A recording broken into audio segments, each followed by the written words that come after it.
Hello students, today in this session of class I am going to continue the next part of dual nature of matter and radiation.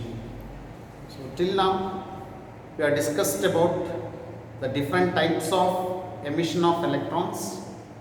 In that mainly we are concentrated about photoelectric effect. So in the last previous two videos we have discussed about the observations of photoelectric effect done by Hertz, Halvords and Lenard.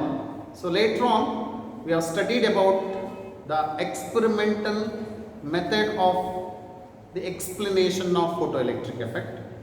So in there we have observed the variation of intensity of light by the variation of photoelectric current with respect to intensity, the variation of intensity of light with respect to frequency, the variation of intensity of light with respect to the potential difference. It means the variation of photoelectric current with respect to potential difference. So in all the three cases they have studied about the photoelectric current on the basis of intensity, on the basis of frequency, on the basis of the potential difference, isn't it?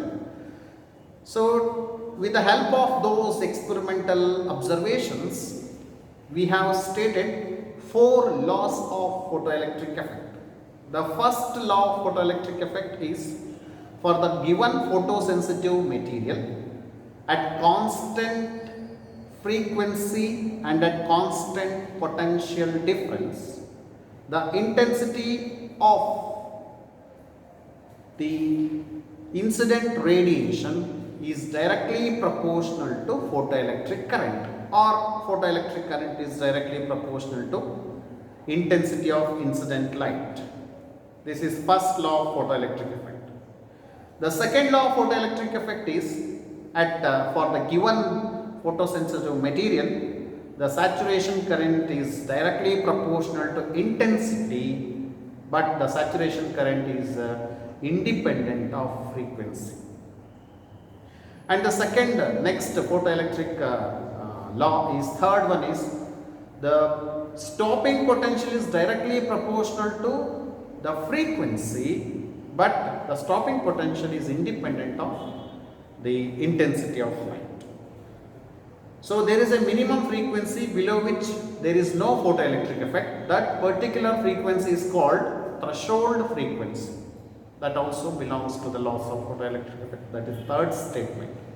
And the last one is for the given photosensitive material, photoelectric effect is an instantaneous process. So these are all the four laws. These laws are according to the experimental observation. So these are all experimental observation. To explain this experimental observation, if the scientist, if you are using the wave nature, it is impossible to explain photoelectric effect.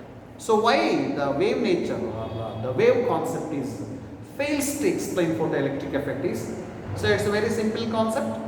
According to wave nature, the energy is continuous. So according to wave concept, the energy depends on intensity. Energy depends on intensity concept. We have to consider if we consider wave nature. So if I consider intensity, since the photoelectric effect is an instantaneous process, the electron which is present inside the metal will require a large time to acquire a sufficient energy and it will come out. But actually experimentally it is clearly says that photoelectric effect is an instantaneous process. According to wave knowledge of the light, it is impossible to explain the instantaneous process. That's why a famous scientist, Einstein, you heard the name Einstein, he comes around 1900. So in 1900, so exactly 1905, he took this photoelectric effect as a challenge and he has successfully explained the phenomenon of photoelectric effect. But the experimental observation is not done by the Einstein.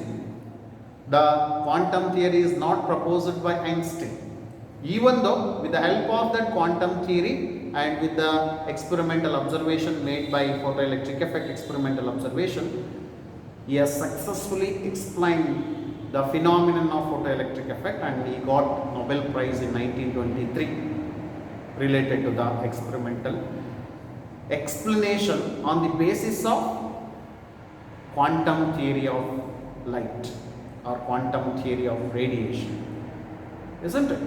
So today in this session of class I am going to explain how Einstein has explained photoelectric effect with the knowledge of the quantum theory. So first we should understand, according to wave theory, energy is directly proportional to intensity. You know about intensity. Intensity means concentration of light. So if you are close to the source of fire, you can feel more heat. It means you are exposed to more intensive light or intensive heat. If you are moved far away, you can feel very less heat because you can expose to less intensity of heat energy. So like that, on the basis of wave nature, if I want to consider light as a wave, so according to the knowledge of wave nature, the energy of that wave depends on intensity. If I consider the intensity as an energy dependent, then we could not explain the instantaneous process of photoelectric effect. That's why in the year 1905, Einstein, take this, light is considered as particle in nature. According to Einstein, he treated that here while explaining photoelectric effect, we are not supposed to consider light as a wave nature. It has to be particle in nature. So that's why Einstein has treated that light is particle in nature. That particle he named it as photon. Photon is nothing but a small packet of energy, very small packet of energy. Photon is a quantized value. So according to quantum theory, energy is equal to h nu, where h is called Planck's constant. It's Planck's constant. Planck's constant.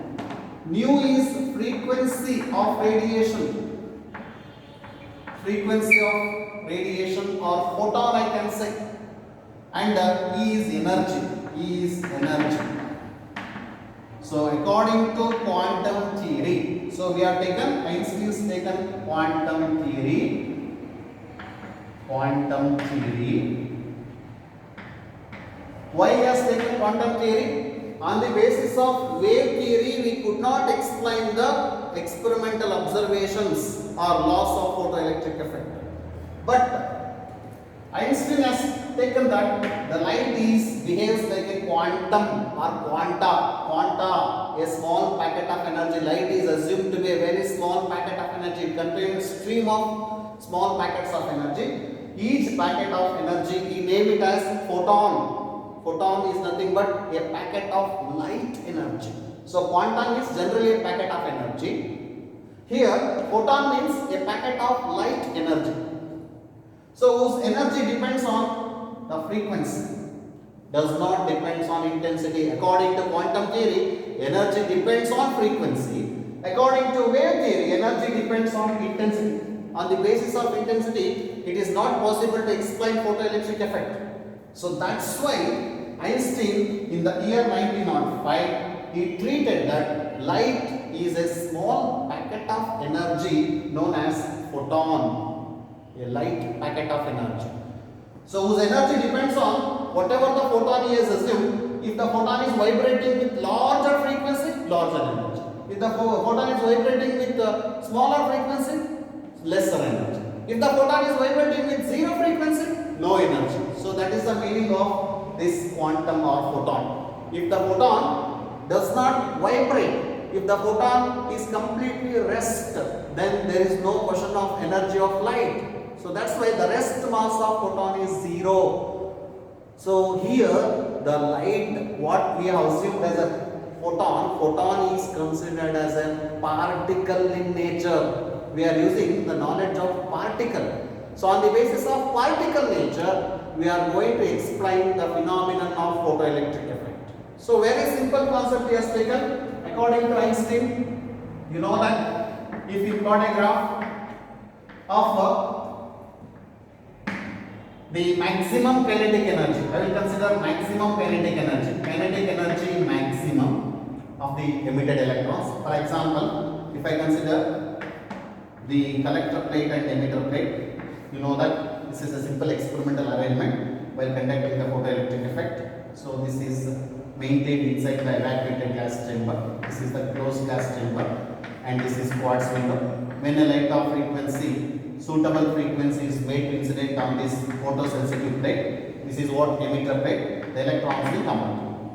These emitted electrons can be accelerated towards the collector plate by using this battery. Now the electron starts moving from here to here. When it reaches, this causes photoelectric current. When there is a flow of electrons in this direction, that will cause us photoelectric current. Isn't it? So here, whatever the electron will comes out, will having some kinetic energy. So certain electrons can reach from here to here without this at zero potential. When V is equal to 0, certain electrons can reach from here to here, certain electrons can reach here. Here, what the graph we have taken, whatever the maximum kinetic energy of electron, that maximum energy we consider. That maximum energy. So for that particular frequency, mu. Isn't it? When frequency increases, if you plot a graph of frequency versus maximum kinetic energy of emitted electrons, maximum kinetic energy. So different electrons will have different kinetic energy. In that, we have chosen only maximum kinetic energy. Suppose if there are 100 electrons, out of 100 electrons, which one is having maximum kinetic energy? That electron energy we have to take for that particular frequency. If frequency goes on increases, the maximum kinetic energy of emitted electron is also increases. If you plot a graph of that one, see here, this is what the frequency axis, x-axis, and this is what the y-axis we have taken maximum kinetic energy of emitted electrons during photoelectric effect. Now, for zero frequency, we never get the emitted electrons because there is no photoelectric effect for zero frequency of light. Because zero frequency means there is no energy. If there is no energy, there is no question of emission of electrons. See, when frequency increases, the incident photon energy increases. When frequency increases, the incident photon energy increases. That energy helps to come out from the metal surface. See here, whatever the photon incident, if the frequency goes on increases, the maximum kinetic energy can also increases, I can say. But up to certain frequency, there is no emission of electrons because that minimum frequency of photon is said to be threshold frequency, below which there is no photoelectric effect.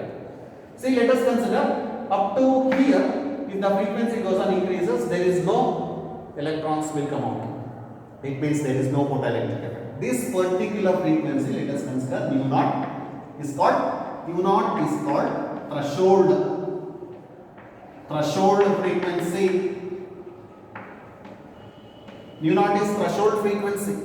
Above which, if we increase the frequency, again the emitted electrons whose kinetic energy goes on increases. The maximum kinetic energy of emitted electron goes on increases after threshold frequency. Clear now? So we are getting a straight line. So we are using simple mathematical rules here. You know that it's a coordinate system, x-axis, y-axis, and if a straight line passing through origin, if this is the slope means a part of y-axis, means delta y, a part of x-axis means delta x.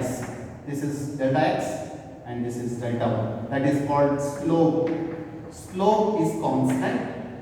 Slope is m, which is equal to delta y divided by delta x. This is a very simple mathematical rule we will consider. So a straight line passing through origin is represented by y is equal to mx plus y is equal to mx. A straight line passing through origin. Clear? No, you know that. Where y is y-axis, x is x-axis, m is the slope. So m is equal to y by x. That is y by x. M is equal to y by x is always constant. That is what we call them as slope. Now, if a straight line passing other than origin, let us consider this is the position. For this one, y is equal to mx plus c negative. That c is called y-interception. This is called y-interception c. Now, this is not y-interception. Isn't it? So, this is a negative y-interception. See here? This is what the negative y-interception. From here to it is minus c. If I take a x-interception, it means the meaning of x-interception means it should be negative y-interception. From here to here it is minus c. For this one, the formula becomes y is equal to mx minus c. Clear now? So, I will use this formula for this one. What is the slope here? This is what the slope. A part of y-axis. Which is the part of y-axis? Energy. Energy, maximum kinetic energy of the emitted electron. A part of x-axis. A part of x-axis is frequency axis. So, slope is E by nu. E by nu is the slope. What is the slope here? Slope is equal to m, it is equal to E by nu. E divided by nu. Clear? No? Very simple mathematics we are using here. Slope m is equal to E by nu. What is E by nu according to the quantum theory? What is E by nu? E divided by nu is equal to h. H is constant. That is what Planck's constant. From this straight line, the slope is Planck's constant, which is equal to h. Clear now? So, which is slope? H. H is slope. So, I will consider this y. Y is y-axis. Which is y-axis? Maximum kinetic energy. Kinetic energy maximum. Which is equal to y is equal to m. M is what? M is equal to slope. H. X-axis is frequency axis. X-axis is frequency axis. Nu. Minus c. C is from here to here. This c is called, initially at the beginning of this chapter, I told a definition, work function. What is phi? Work function. So, what is work function? A minimum energy is required to remove the electron from the metal surface. So, that minimum energy can use it to overcross or overcome the repulsive or attractive force between the electron, free electron and the positive ion inside the metal. If you supply this much of energy, that energy is sufficient to break the attractive force and it will come out. The electron will come out. So, that energy what we call the mass work function. What is work function? Minimum energy required by an electron to just escape from the metal surface with zero kinetic energy. Here kinetic energy is zero. With zero kinetic energy. So, that is work function phi vectors. So, this is the very simple mathematical concept, a straight line having positive x intersection. It means negative intersection. Clear now? So, with the help of this equation, h nu, what is h nu? Energy.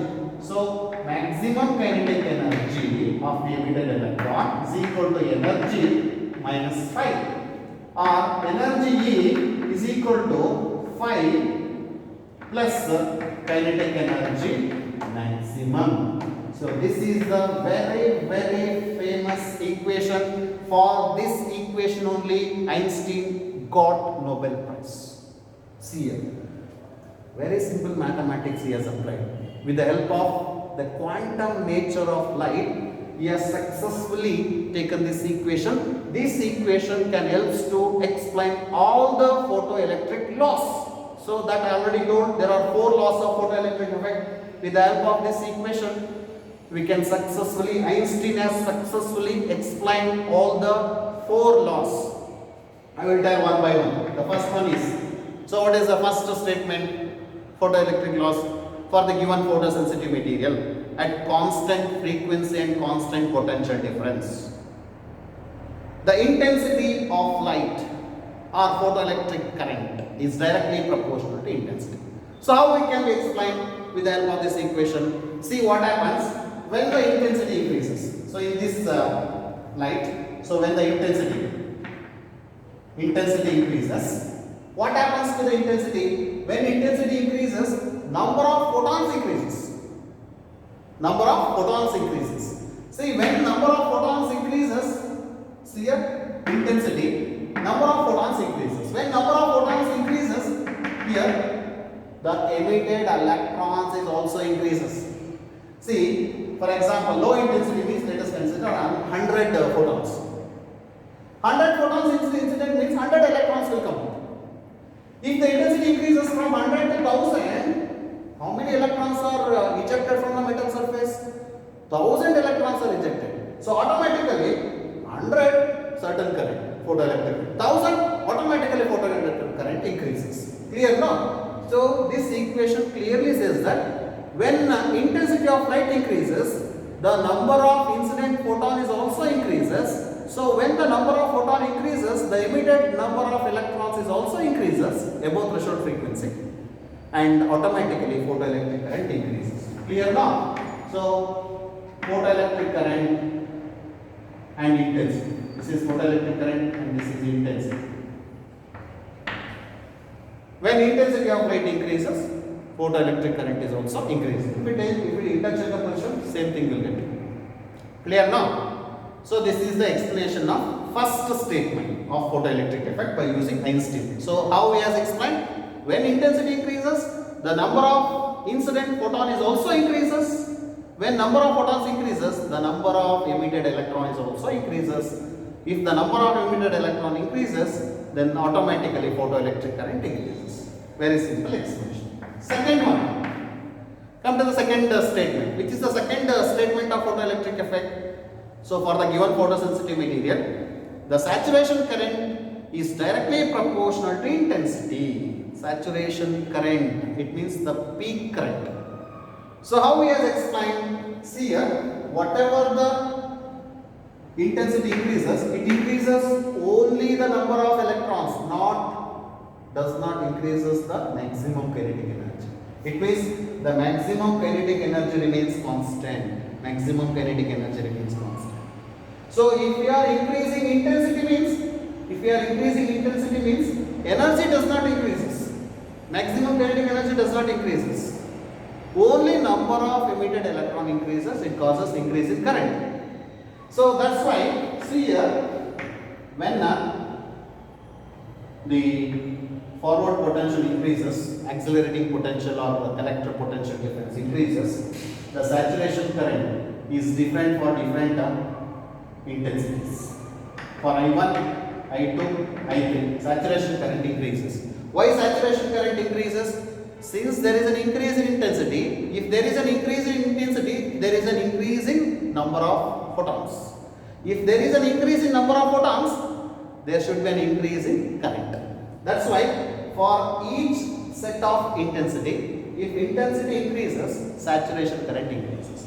But if you take the negative potential or retarding potential, it is independent of intensity. Why it is independent of intensity? Because it is the energy related to the maximum kinetic energy.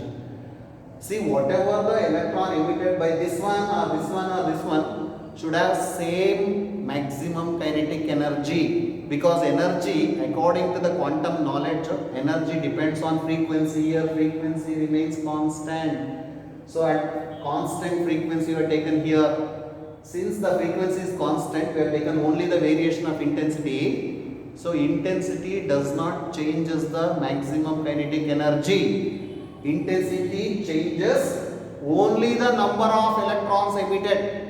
It does not changes the energy. It can changes only the number of, that's why the saturation current increases. So the stopping potential does not depends on intensity. The reason is this saturation or stopping potential, this stopping potential depends on energy, but the saturation current depends on intensity. So that's why. So in the same case we have taken, see, if I keep the intensity as a constant for different frequencies, you get different stopping potential. So why the different stopping potential? If the frequency varies from nu1, nu2, nu3, automatically energy varies. If energy varies, whatever the electron will escape from this metal surface should have different kinetic energy. If the kinetic energy is increases, the required stopping potential is also increases automatically. So if nu1 is smaller, smaller stopping potential. If nu2 is higher, higher. Nu3 is very much higher, higher stopping potential energy. So very simple concept. So energy depends on frequency. It does not depend on intensity. So then what is the influence of intensity here? So intensity only increases the number of photons. Only increases the number of photons. It does not increases their energy. So energy purely depends on frequency. So if you are understanding this one, so then there is no doubts here. Clear now? So this can explain the second one and third observations. And the last one is instantaneous process. So you know what is instantaneous? Very quick or very fast process. It is of the order of 10 to the power of minus 9 seconds. Less than this time, less than 10 to the power of minus 9 seconds, the photoelectric effect takes place. Once the light is incident, immediately the electron will come out. So to explain this one, Einstein treated as this concept. Electron is a particle because the electron is coming out from the metal surface. So to remove the electron, we are using photon. Photon is a particle. Photon. See, electron is a particle. Photon is also treated as particle. The particle-particle interaction is always instantaneous process. That's why once the photon is incident, immediately electron will come out from the metal surface. So that's why, see, very simple. I want to explain that key point. So you should understand carefully here. See, this is what the metal surface. Let us assume this is what electron. This is what one photon. When the photons reaches an incident, this photon is completely absorbed by the electron. For example, this photon is having energy 100 joules. Let us assume this photon is having how much energy? 100 joules. To remove this electron from the metal surface, we require only 70 joules. Let us assume 70 joules of energy is enough just to come out from the metal surface. But the remaining 30 joules, remaining 30 joules, that is converted as the maximum kinetic energy of this electron. So to remove the electron from metal surface to the outside, only 70 joules of energy is enough. If the rest of energy, according to law of conservation of energy, energy neither will be created nor be destroyed. The remaining 30 joules of energy is used as a kinetic energy of this electron. Clear now? Then automatically we can say that for 200 joules for the same photoelectric effect. So the required energy is only 70 joules. The rest of 130 joules of energy is used as kinetic energy. So that's why this electron can move faster than this one, because this is the energy required to move from here to here. For 200 joules the required energy is only 70 joules. The rest of 130 joules of energy is completely converted into kinetic energy of the emitted electrons. So whatever the photon is incident is completely absorbed by a single electron. So there the work function is only 70 joules. The rest of energy is converted into kinetic. That is a very simple thing as here. If it is 100, out of 100, 30 is used for work function and the rest of 70 is used for work function and the rest of 30 is used for the maximum kinetic energy of electron. If it is 200, 70, 130. Clear now? So this can confound the law of conservation of energy. So with the help of this equation, he has explained all the 4 laws of photoelectric effect. Right? So in the next video, I am going to end this topic, dual nature of matter and radiation. There we need to discuss about the basic properties of photon and the dual nature of matter. So only 30 to 35 minutes is enough to explain these 2 concepts. So I will do that in the next video. So I hope you understood this concept. This is a very, very important concept for your examination. So Einstein explanation of photoelectric effect, 5 marks question. So with the help of this equation, you need to explain all the 4 laws of photoelectric effect. Clear? So with that, I am going to end this session of class. Okay, thank you for watching this video.